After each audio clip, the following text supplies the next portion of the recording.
Let's get started. So thank you so much for joining us on this webinar. So this is around the new features that we've launched at the beginning of 2025, so our 2025 new features. And yeah, my name's Carlos, and hopefully you've seen some of our other webinars or watched them online. You can go to the Rocketspark customer webinars page and check out our past recordings and any future webinars that are coming up, which is where you would have registered for this. My role at Rocketspark is the head of customer success. So I'm here to help customers and new customers that have been with us for a long time be successful, either with the support they need or improving their website. So hopefully these educational webinars are helpful for that and allow you to do more with your website. As I said, this is the new features webinar. So we released a handful of new features at the beginning of this year as part of some of our plan changes as well. So I'm going to run through those and just show you how to use them and some of the benefits, I guess, as well. And the main thing, hopefully, is that we can get a bunch of questions either through the chat or the Q&A. You can use either or. I'll monitor those. It is just me, so I'll try and sort of scan them as we go because it's good if they're in context, and others that I miss, I'll pick up at the end if we've got time. And if there's anything kind of like Debbie's question, I'll take that away and look at getting a response to you there as well. So if there's anything, put it in there. Please let me know, but otherwise we'll get started. So the overview for today is that we're going to be looking at the all new dashboard, which we're loving, simplifying, being able to see that pulse of your website. Our new forms are advanced forms. So this is new features within the form and also the forms inbox or CRM, if you want to call it that. We're also going to look at Flint version 3 or 3, which has some really great advancements to help you speed up content creation and ensuring you've got that tone of voice throughout your site. And we're also going to pepper in with that Flint some scheduled content. So that's a feature that kind of snuck in there around scheduling blogs and pages to go live. So no questions there. I'll get started. So the all new dashboard. So hopefully you can see my screen. I didn't get a thumbs up from anyone there. Could anyone just make a maybe a comment actually? Because I'm not sure if I'll see the thumbs up. Oh yeah, brilliant. I can see those. Thank you so much. And nice. We've got some raised hands, which is I'm pretty sure that they're not actually somebody waiting to ask a question, but put it in the Q&A if you need to. So if we head over to our dashboard, what you'll see now when you log in is you've got this new view of your dashboard. What's great is off the bat, you've got the tasks that were always there. So if you've got things that you haven't done with your setup of your site, if you're newer with us, then they'll be there. What we're also loving is this new SEO section. And so this is going to tell you about the pages that you have live on your website and whether they've been optimized for SEO. And so in this case, I've got some that have been done manually. And actually, these have been done by our Flint tool, and they're just waiting for you to review them or improve them a little bit. This green one here has been done and completed through Flint and has a good score. And we've got a page that has not yet started. And so this is really important to be able to look at and say, I'm missing a page here. Let me go and optimize that and add the title tag and meta description. If you need to know a bit more about SEO, again, there's a webinar recording and we will have our SEO basics webinar coming up later in the month, which you can register on if you haven't been on one before as well. As we go down, you'll see there's this new section here around sessions and asking us to connect to Google, which we're going to do in a moment. But also at the bottom, we've got these new sort of quick options, I guess, quick stats. And so what we can see is that in the last 30 days, or we can change this period, I think I've done these as a test recently, we can see that I've had 3 form submissions and 3 mobile calls. And what this is really about is about getting that pulse of your website. Like, is it going well? Those forms that I got or those calls that I got, did they come from my website? Is it going well? If it is, that's great. How can I then boost it? If things aren't going as well as they used to, what might I need to look at? Get in touch with us and we can help with some suggestions on it. You can edit this too. So if you have a online store, you'll be able to add your sales here as well. So you'll be able to see that last 7 days or 30 days of sales. And we'll see users shortly when we connect analytics. So the first thing here is that you do need to have analytics set up, so Google Analytics set up. And I do have a link, which I'm going to put in the chat right now. That's the one. Might be a moment. Copy and make sure that's the right one. Great. So that's going to teach you how to get create a new Google Analytics account if you haven't done it before. You'll know if you've sort of done it, if you might have forgotten. If you go to your Get Found SEO page, you'll see that you'll have an analytics tracking code here, which means that you've got analytics set up and it's connected and it's tracking data on your site. If that's not there, you'll need to go through that step and get analytics connected to your site so that it's tracking the information. But once you've done that, you can come here and go connect Google Analytics. And it's really simple. You just either log in or choose the account that you're logging into, which you've probably already logged into if you've been on Analytics on your site, sorry, on your browser. And you just click through the steps, making sure you click anything that says allow access, and then it'll show you all of your properties and you can select the correct one. If you only have one, there'll be nothing else to select. And there straight away, we've now got our dashboard. Click connect. I'm just making sure I'm going through my notes here as well, team. Awesome. So now that we've got that connected, we've got a whole bunch of information. There is one thing to note here is that if you're on the website builder plan or the e-commerce light plan, you'll see this, but you will only see 1 month and you'll only be able to see the sessions and you won't be able to change any of this other data. So that's sort of like our introductory light level. And then if you're on Website Builder Pro, E-commerce Grow or E-commerce Pro, then you'll be able to see the advanced dashboard features, which we're going to show you through today. So as you saw there, I can change this to see over different periods of time, 7 days, 1 month, 3 months, and so on. And I can see at this stage the number of sessions, so how many people are actually visiting my site on a daily basis. And so if I look here at the settings in the top right, I can see that that's set to daily. So on a daily basis over a 1 month period, that's what I'm seeing at the moment. What we can also see is the improvement. So this is, again, I've talked about that pulse a couple of times. What is happening on your site? Is it going well? Did we do something on this day? Did we put a social media post out? And that's why we've got a bit of a spike. What's going well? I can see that we're up 5.93% on that previous month, so that's positive, and then this will show red and a negative if it's gone down. And then you can track over more periods. The great thing too is that we've got a couple of the basic filters, so we can see all the countries that people are visiting our site from, and then we can reduce it and we can say, oh, that's interesting. I didn't expect to see anybody from India visiting the site. How many was it? It was actually, that was probably that spike there. So that's really helpful too if you're trying to track where people are coming from to visit your site. What's also great is you can see the pages. So being able to reduce and see which pages are going well for you. And so we can see we've got blog posts here and spaces. The reason this is saying unknown is because this is not a true live site. It will have your URL or it will have the page name here as well. So contact us would be pretty important. So we might say, let's see how the contact us page is going. So there's a few days where nothing's happening there. So that's maybe something to monitor. And then we might say, oh, really interesting that our blog here is making some impact, how much impact that's making. And that can be helpful when you're doing a new blog, and that content that we really love talking about is adding content, landing pages and blogs, and then seeing how those track. Actually, for Rocketspark, we find that blogs actually outrank most of our pages a lot of the time. So sorry, I'm just checking a question here.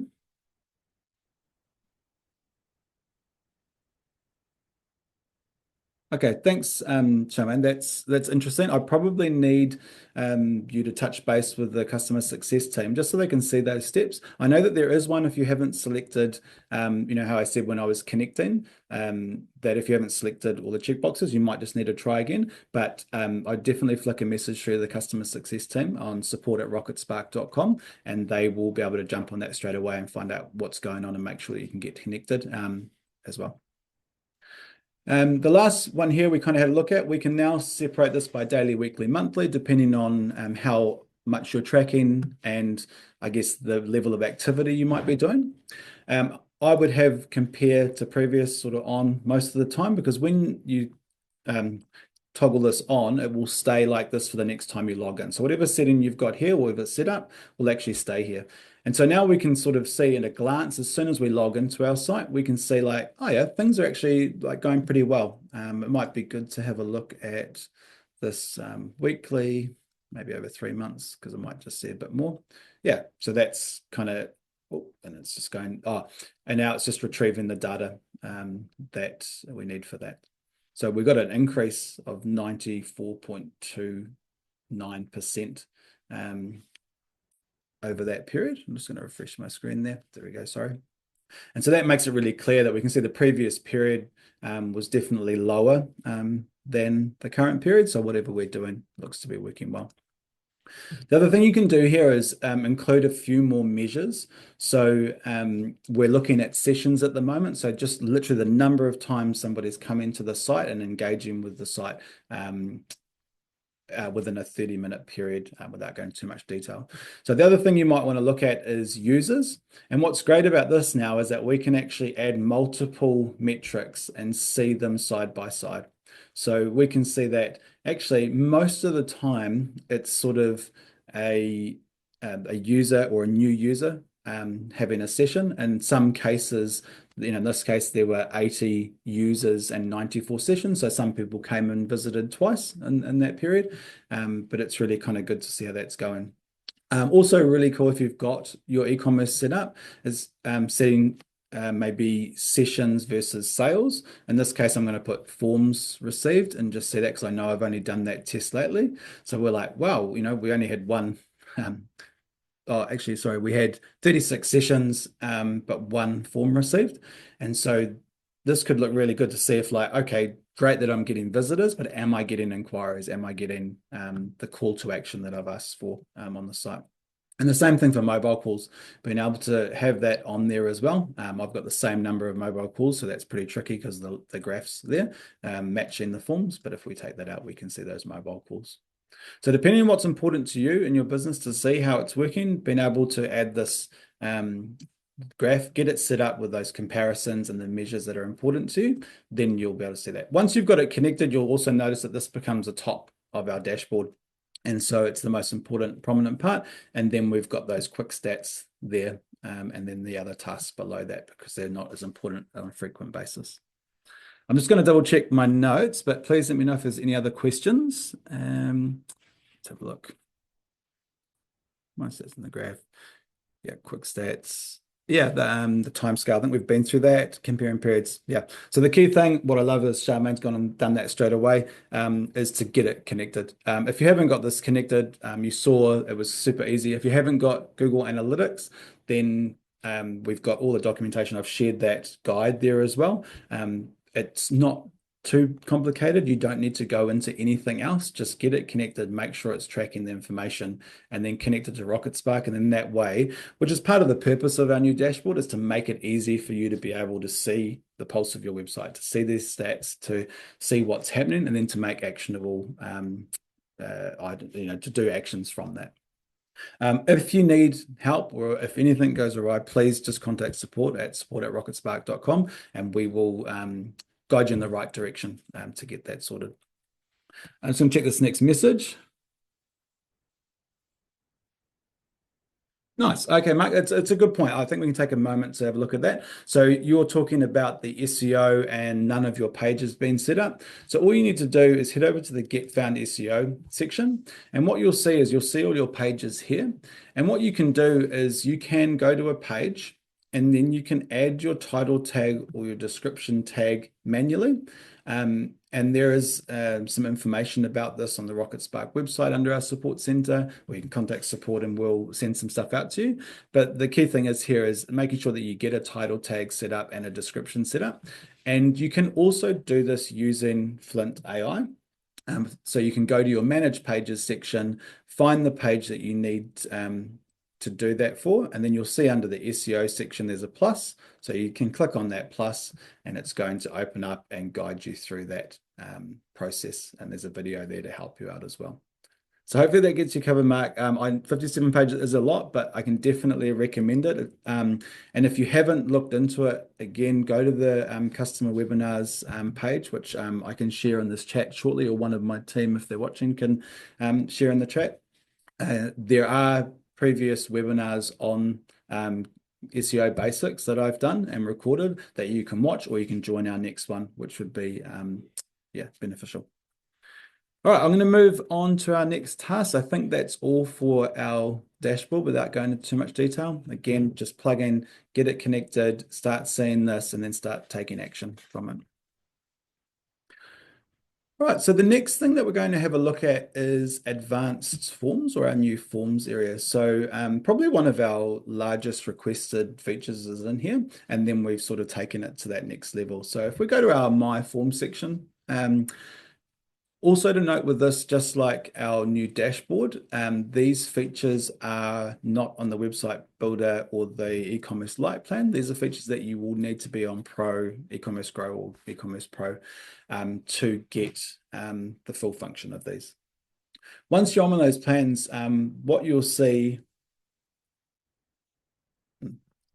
I'll come back to that. What you'll see is your forms, and you can obviously create new forms. So where we're going to start is, sorry,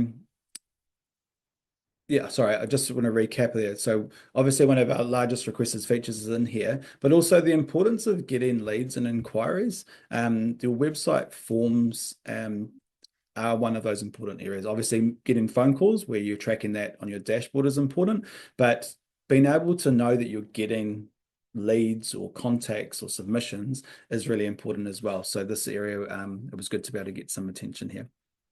So when we look at one of our existing forms and we edit that, generally you would see it something like this. So the new fields that we've added is now what you can do is you can actually add a heading.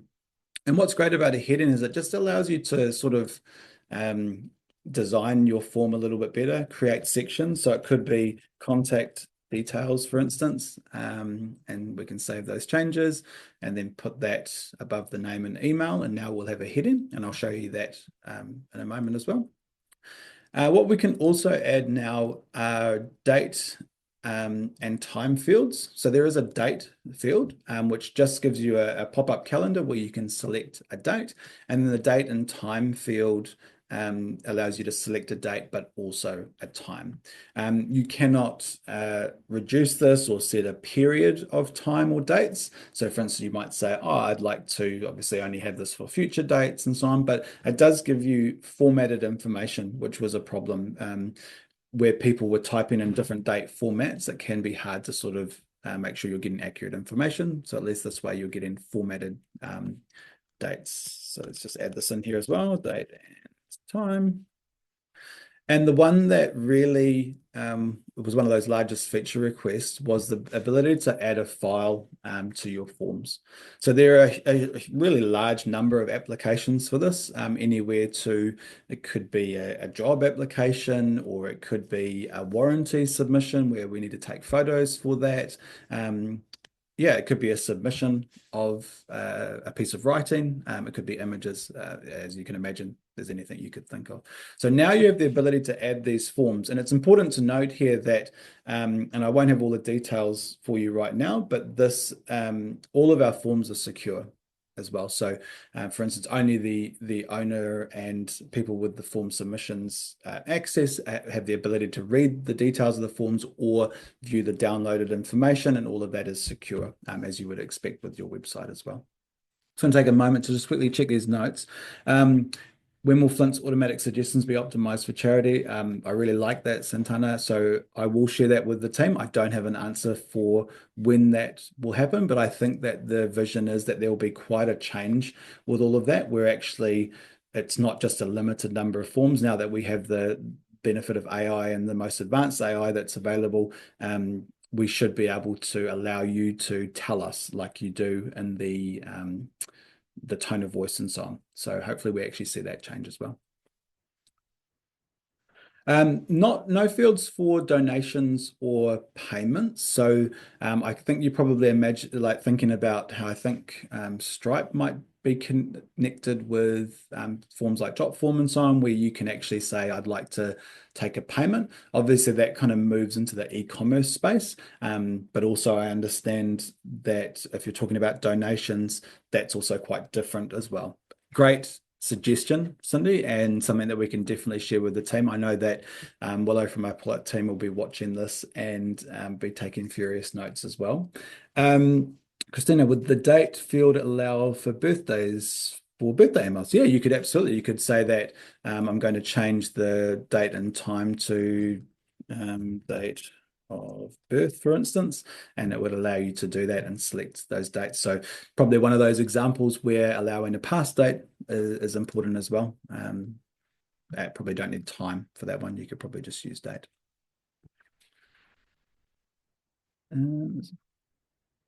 No, so unfortunately, we don't have a limitation. It is something that a couple of others have brought up. So having that feedback from people saying that, being able to limit it for availability of appointments or so on.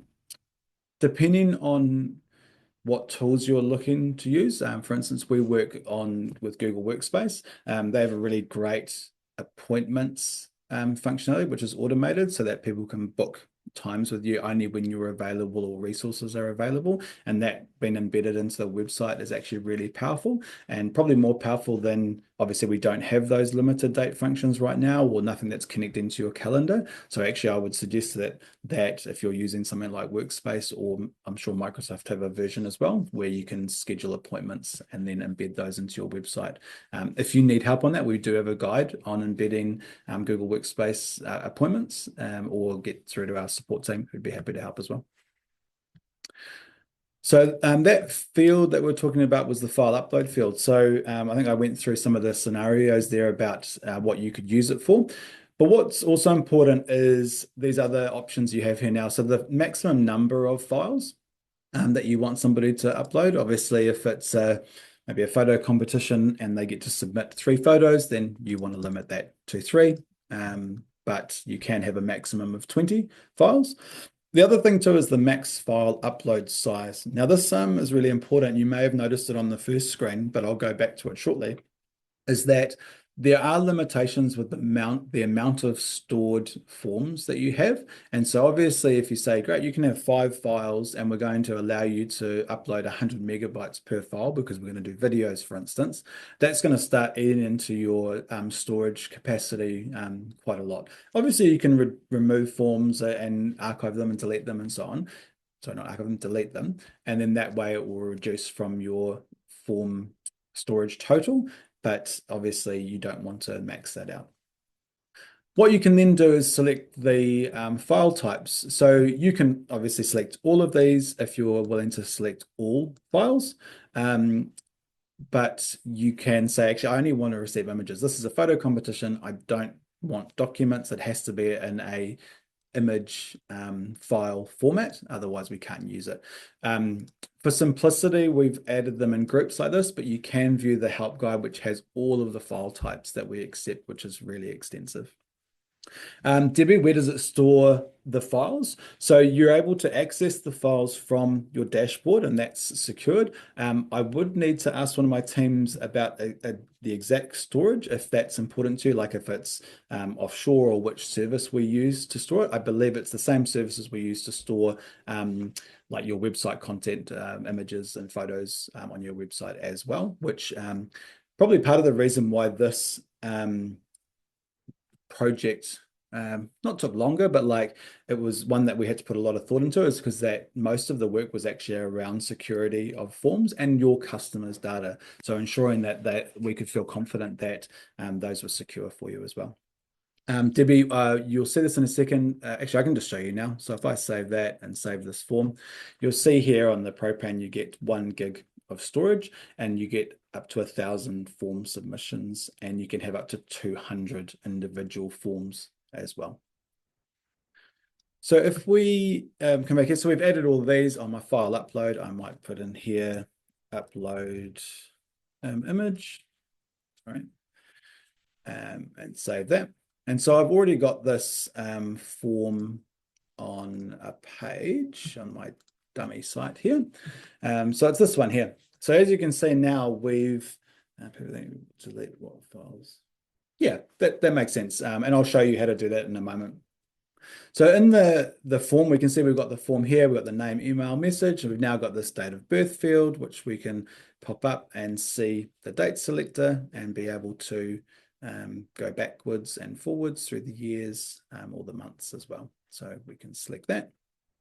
And we also see the choose file or drag file here, which is pretty self-explanatory, what you would normally expect from a file upload, where it will open up usually your downloads folder and allow you to select something from there, or you can just drag it in and drop, or select multiple files and drop those in.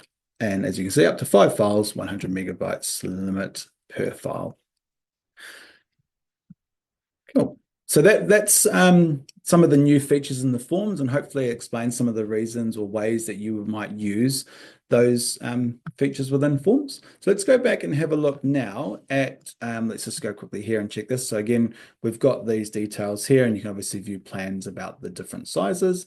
And then we've got the forms inbox. So this is where we were like, this is great that we're doing the forms, but now actually what we need is a way for people to manage these forms. And part of it was because of the files.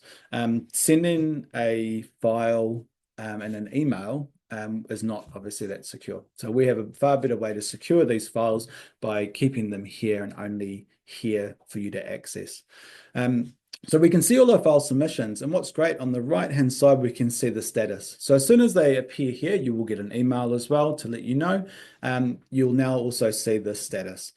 So if you can imagine, this is kind of like a little CRM where you can actually come in, or if you've got multiple people logging into your site, and they can actually change the statuses as they go and see where it is. So the different statuses we've got is unread, read, contacted, completed, or closed. And as soon as I click on one of these forms, I can now see the form submission, which is great. So I can see the name, the email, the message, because this was just a small form, but you can see the status was automatically changed to read.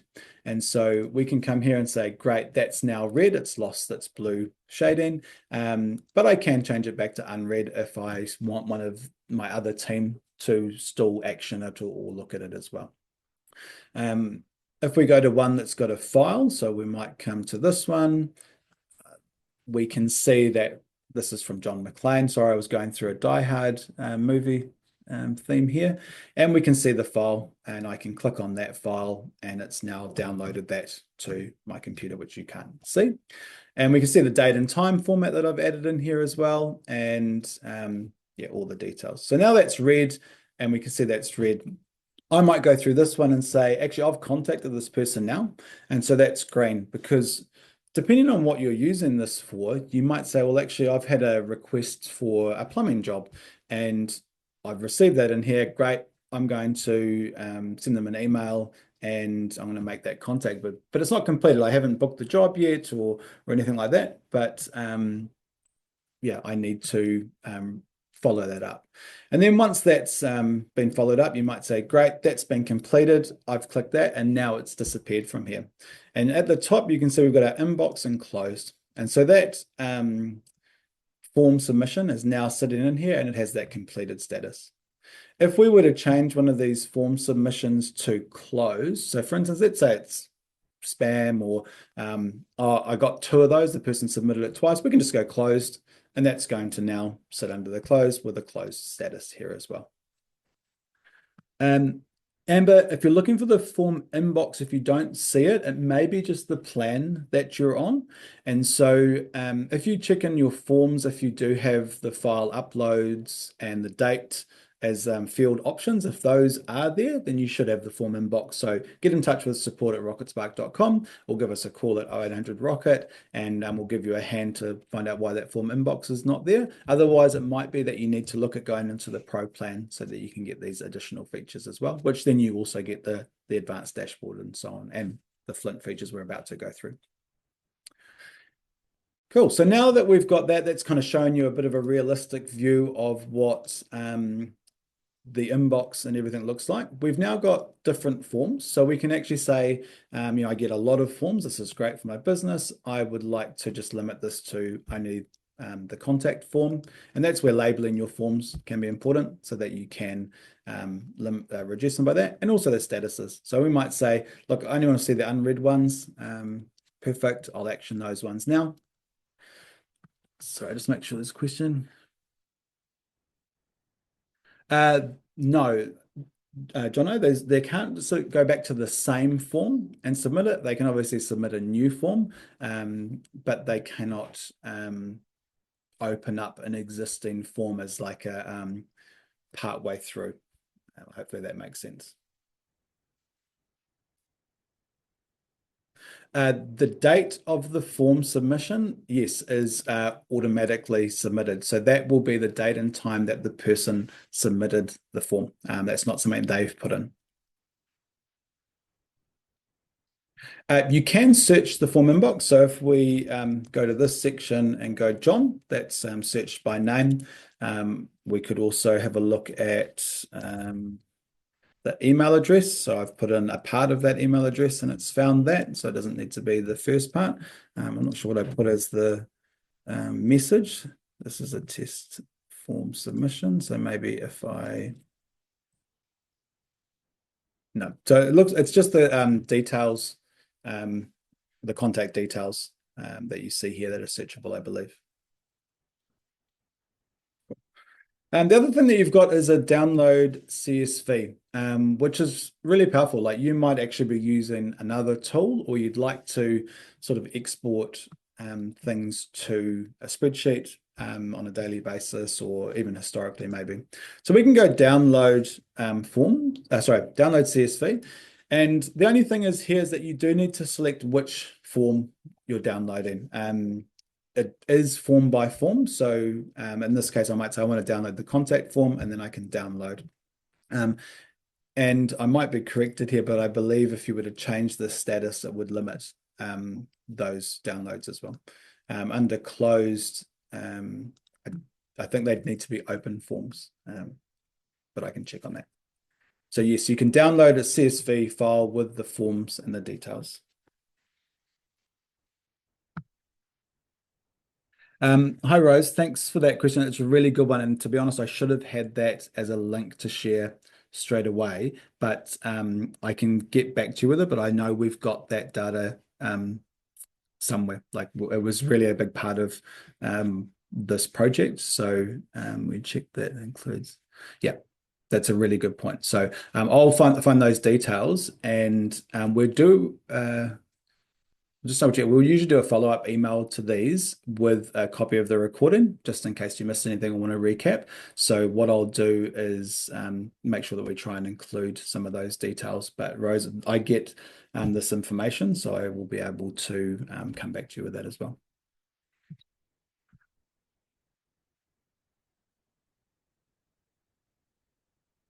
Okay, that's interesting, Fiona, that you're talking about formatting the forms. So those forms should have their own formatting. So when you're on one of your form pages and you've added the form, you should be able to go to your edit design and head to form, and you'll see some of the details here. So you've got your input text, your button alignments, border, and so on. And then the other text should be coming from your change design, which is like your site-wide design. So when you come to headings and paragraphs, so you can see as I hover over these, the new headings are H3 headings. So I can come in here and I can actually change the color of those headings. And then the titles are paragraph headings. So I can come through here and change the color of those. If I don't want to change my site-wide settings for this particular form, you can come into the stack itself and go to headings and paragraphs and then do the same thing, but this will only impact this form or this stack and not the other stacks on your website. So yeah, H3 heading for the new headings feature. Paragraph color will change the titles of each one.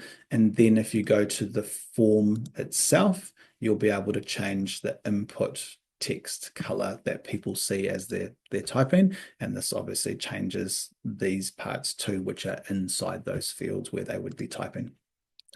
Hopefully that answers that question for you. Nice. Thanks, Fiona.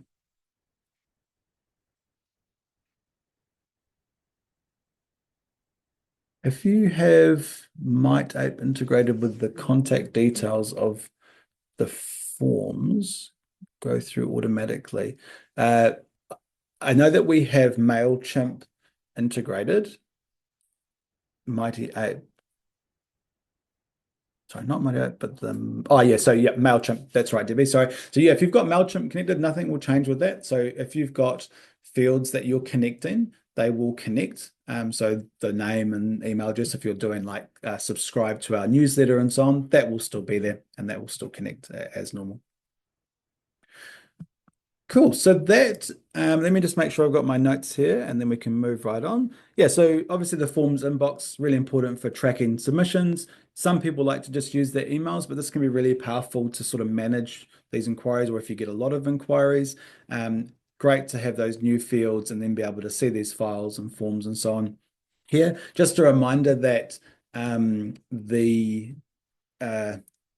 only people that get access are the owner of the site or someone with the forms role, which is a role if you've got teammates on your site. And yeah.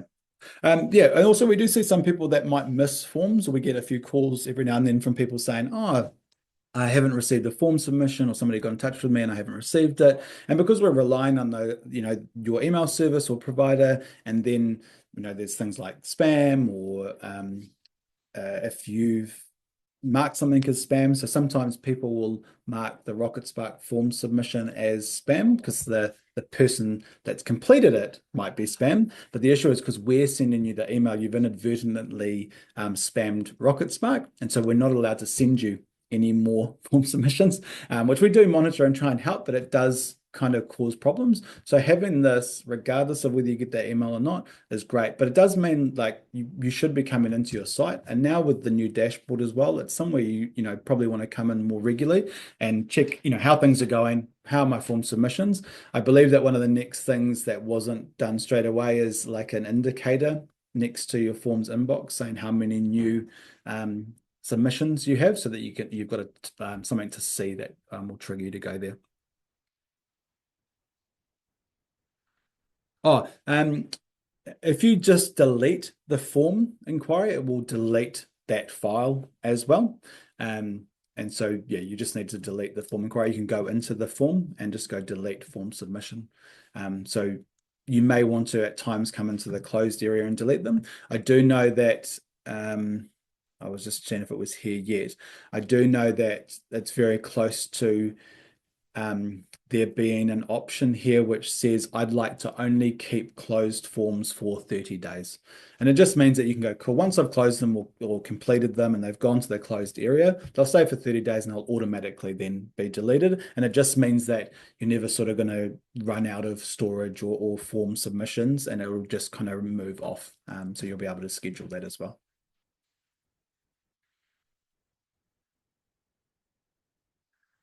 Sorry, Santana, there isn't currently an integration with HubSpot, but I'm pretty sure that HubSpot have an embedded code to do their sign up newsletter. It just wouldn't be using our form. So you'd be able to embed the HubSpot form to subscribe and place that on your website and style that as well. If you have any trouble with that, just let us know and we can do it. How do I change the image on a pop-up form? Just trying to think about, I don't think that's something that we have. I'm wondering if that's something that you've added to your site. Actually, I might need a little bit more detail there, or I might be just thinking of it as a different word. So if you can let me know, I can jump back to that as well. Right, so I think that's covered us for advanced forms. So let's go through to Flint version 3. So what's great about this, and I know that there's probably a bit of exhaustion around AI and things, but I really want to sort of emphasize that the work that we're trying to do by incorporating AI into Rocketspark is to really help our customers and most of our customer demographics to actually get ahead. We know that for SEO purposes, to be found online, having lots of good content and quality content is really important. And so having really good AI that works for you. So ours is not just a plugin to ChatGPT and you're getting the results it gives you. This is something that we've curated so that you're getting your tone of voice and things that suit website content and website copy and SEO all bundled in. And so I just recommend giving it a go. And especially if you haven't done anything with AI, this could just be a great way to slowly get started and give it a go. So this is also only available on the Website Builder Pro, e-commerce Grow and e-commerce Pro plans. So that's just a good note there. As I said, it speeds up content creation, and I'll show you how we can do that. And it can just create a bit more of a consistency with terminology and your tone of voice and even technical information as you go through your site and get that more uniform as well. So a couple of things to note, depending on where you're at in your website journey, is that you might need to have set up your tone of voice. So if you're really new with us, you would have automatically been setting up your tone of voice. For this particular site, I've done it. If you have a site and you are not sure, if you go and edit a text block, you'll see this toggle here with the lightning bolt, which is Flint AI. If that's toggled on and you have this box below, then you've got everything set up and you're ready to go. If you don't, if this is toggled off, when you toggle it on, it's going to prompt you to set up your tone of voice, or you can hit the lightning bolt in the top right corner and then it will prompt you. If you've already set up your tone of voice and you're thinking, oh, I didn't really pay much attention, I'm not really into it, but now I'm on this webinar, I'd like to sort of look into it more, all you need to do is click on the cog here. And what you'll see is it'll show you your tone of voice that's been set up. So that means at any point you can come in here and change this because you may need to change your team size, or you might want to broaden your town or city and so on, or you might just want to refine your tone of voice. As you're using AI a bit more, you might say, actually, I'd like to do a little bit more in here. For instance, in this example, I've put in, classic Kiwi banter, TLC and things like that. I've tried to make it a bit more fun, like no complicated fluff, just genuine service delivered with a smile and a cheeky comment or two to try and get that tone to come across. So you'll probably want to adjust and eke this out a little bit more as you go. But just in case you haven't done that, that's important to get done so you get the full value of this. So where the value comes in and where some of that speed comes in is creating brand new pages. So we've got our website and we've got a bunch of pages and that's going well. But actually now what I'd like to do is I'd like to add in some additional pages to my site. So I'm going to add a page called landscape design. And so we provide landscape design as a service. So I'm going to add that page. And then what I can do is go to the page. And as normal, you would come here and you would start building this page out or adding images and so on. But what we've got as an option here is to do that, or we can actually auto write. We've got our tone of voice set up. This won't be an option if you don't have it. So we're going to say auto write. And what we can see straight away is that it's actually already delivered us a prompt for this page. So it's looked at our tone of voice and it's looked at the name of this page and it's actually said, cool, the landscape design page offers insights into creating stunning outdoor spaces, features services and ideas tailored for Cambridge residents to transform their garden with lawn and orders expertise. So now that might be great. You might just want to do it, click create content and get on with it. But you might say, actually, I'd like to tailored for Waikato residents. I'd change that in there. You might say, I'd like to include common questions or concerns and provide answers to these. So you can add to what's there, you can edit it, take it away, write your own thing. And we've got a great bunch of content about how to write these descriptions. So when you get to this section, do have a look at that if you're a little bit stumped and continue. So I'm going to create the content now because it's going to take about 10 or 15 seconds to do. But what is happening now is it's actually saying, great, I know the name of the page. I know this is a website. I know your tone of voice. I know you want what the page should be about because you've prompted me.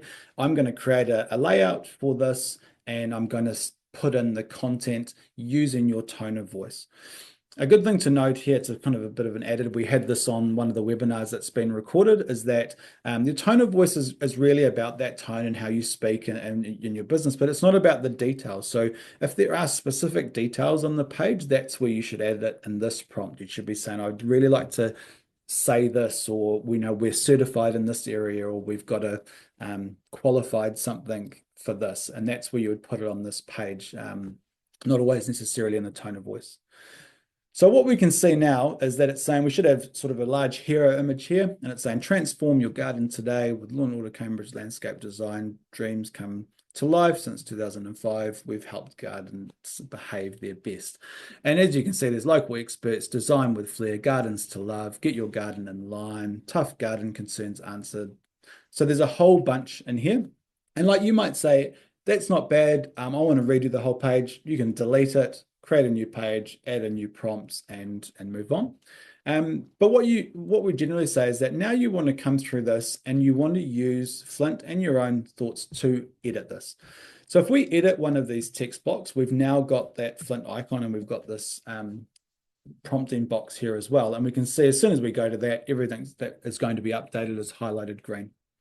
So this says transform your garden today. We might just say, actually, we want to auto write that again. So it's going to use what's in there and it's going to give you another version based on your tone of voice. And you can keep pushing auto, or you can go back and change it. But you might say, I'd like to rewrite this as something else. So I'm going to do, and I haven't prepared this before, but rewrite to really emphasize the fact we do designs for customers.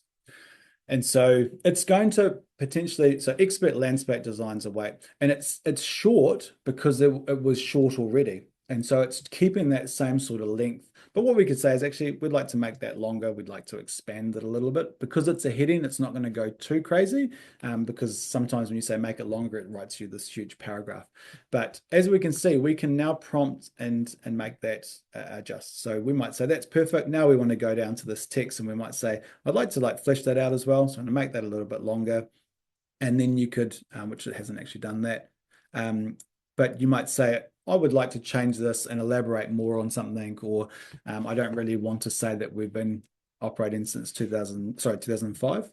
And the other thing you can do is almost use it as a thesaurus. So we might say, I've used landscape so much, so I want to highlight that word and just go auto. And so it's now only going to change that word and look for a better solution for that word. You know, we have helped gardens look their absolute best. So I might say the rest of it's good, but I just want to change that bit so I can select it.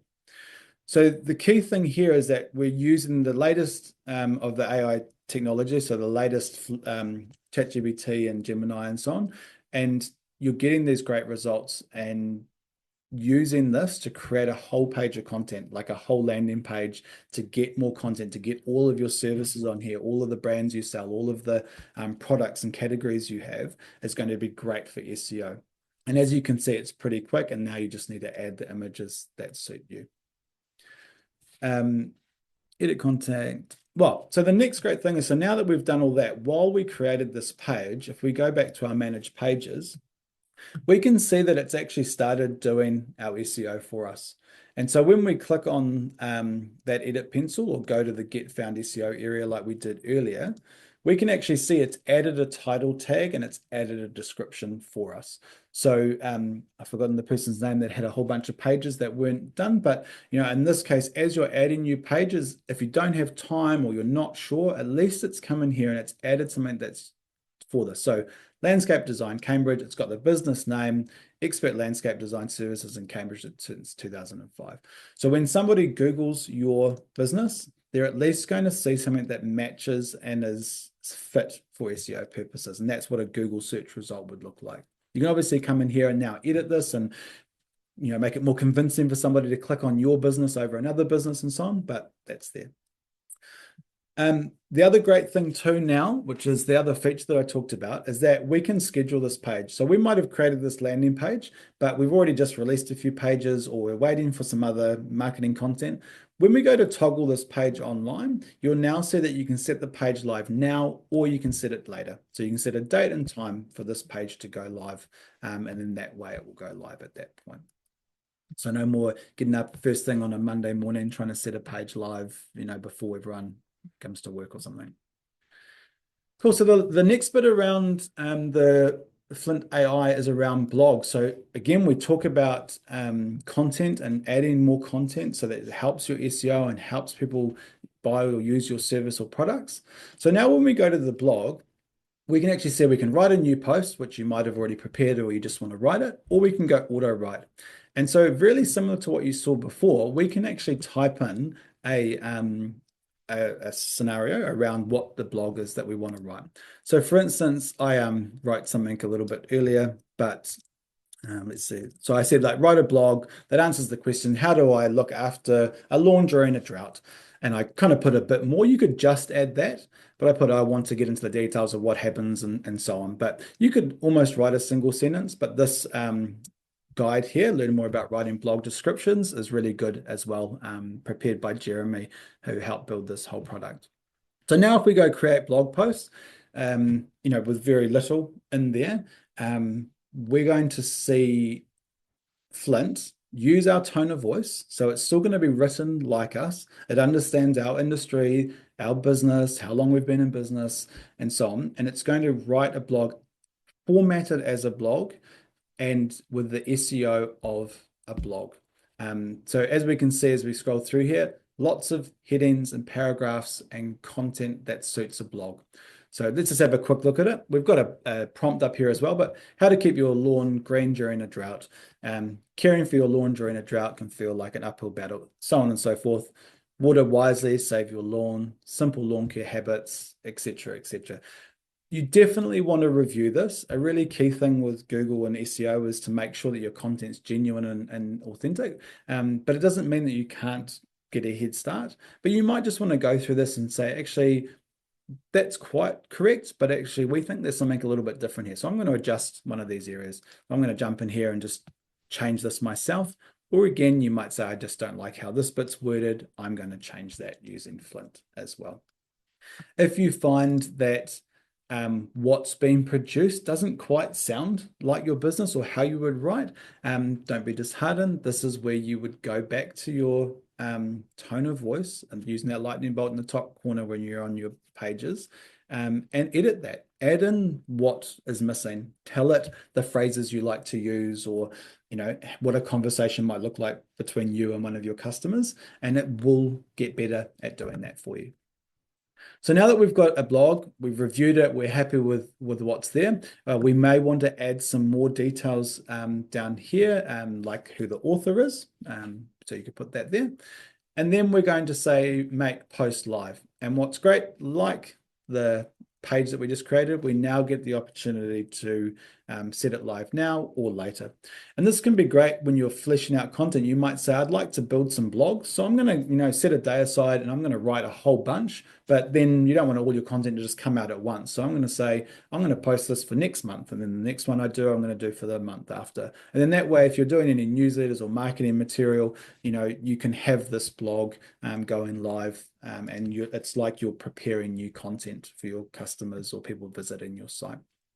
And then just remember to link to it. If this blog is really talking about maintaining your lawn, you might want to put a link in here that takes them to a page about lawn maintenance or a service that you provide. As well, other pages on your site, you might say, I'd like to link to this blog. So you might say, I've got our services page, which talks about lawn maintenance, which is here. So you might say, actually, I'm going to put a link here to read more and take you to that blog specifically, which could be helpful as well. I'm just going to double check that I've covered all of those details. Won't be one moment. And let me know. I haven't seen another chat come through here, but let me know if anyone has any questions or wants another example. I know I kind of went through those quickly because we're getting close to 11 o'clock, but I'm happy to do another example or two if somebody would like to see that. But let me just make sure. New blog, auto write prompted. Yeah, reviewing the content is really important, authentic and meaningful. Not saying that AI can't write those sorts of things, but what you polish it and how you adjust that and make it your own will improve that. And then scheduling it to go live obviously is important. So just a reminder that when you're back on your homepage, that lightning bolt in the corner, if you want to adjust that and change how your tone of voice works, a great guide here too about how, what is your tone of voice and creating a tone of voice. So you can click on that too. Yes, please. From Debbie, is just as another example, was it? Which one? Would you like another blog example or another page? Thanks, Amber. Appreciate that. Blog and link. Oh, yeah. So I'll just show you that link is again. So we can come here. This is just text. So we might highlight text and come here, and then you'll see blog, and then it'll have the blogs, and I can choose the blog that I've just created. And I might also change this to say read more. So you could do that. The other way you could do it is by adding a button, obviously. So you can click add a button and say read our blog. It's good to sort of explain what you're doing here, like without too many words. And then, sorry, this is post, and we can see that there. And now it's got a link to that blog. So if we click that, it takes us to that blog. So let's go back to blog home. There's our blog there. Let's auto write a new one. I've got another prompt here. So put this in. So I'm just going to say, does Flint work on product descriptions in the shop? No, not yet, Linda, but it is on, it's been noted. So we'll add that too as well as a request. So we'll look at that as well. Wrote a blog that answers the question, how often should I mow my lawn, etc. I'm going to create, so I'll let that go. And let's read this next question. Not quite related, but do you have plans to add title, text, and description to product page? Yeah, it's great to get that feedback, Rose. There has been a lot of requests around what we call like design capability within the shop. So that's things like adding your own titles or own details, also being able to add stacks of content within the shop.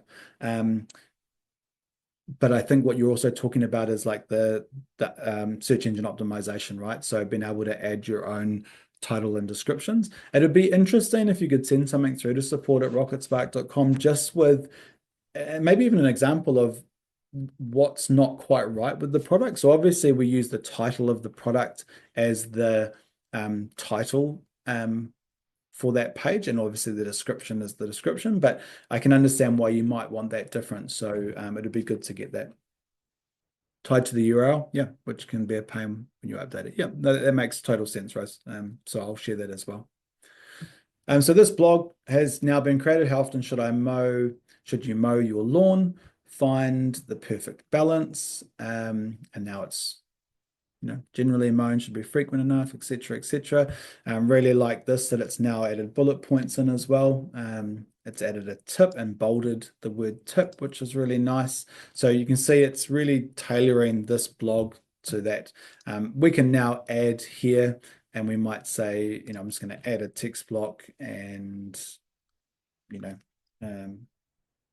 view our services maybe, and then we can highlight that and go to our services page. And then we've got that there as well. So hopefully that kind of shows you, Debbie, how you might link backwards and forwards from a blog, and also how to create another one from scratch. And now on our blog page, we will see those two blogs. Obviously, probably what it's missing here is just images. So if I click on this blog, I may want to come in here and add a picture and use one of my garden pictures. And actually, if we move this up a little bit. Cool. So depending on how you want this to work, the other thing too is we might want to change this to a grid. Lots of different ways you can work on the blog, but adding those there. Cool. Well, I think that's it. We've sort of just hit the 11 o'clock mark. I'm happy to sit here for a few more minutes. If there's any questions, or anyone wants to see anything else, thank you so much for joining us. Please keep an eye out on the customer webinars page at Rocketspark, and for our newsletters, we'll try and update them there. But we're trying to have more of this content, and there is a survey at the end of this as well. So if you can add in any other topics or just how you found this one, it'll just help us improve this so that it's more meaningful for you. Appreciate all of the reactions, team, and for you joining us today. Thanks heaps.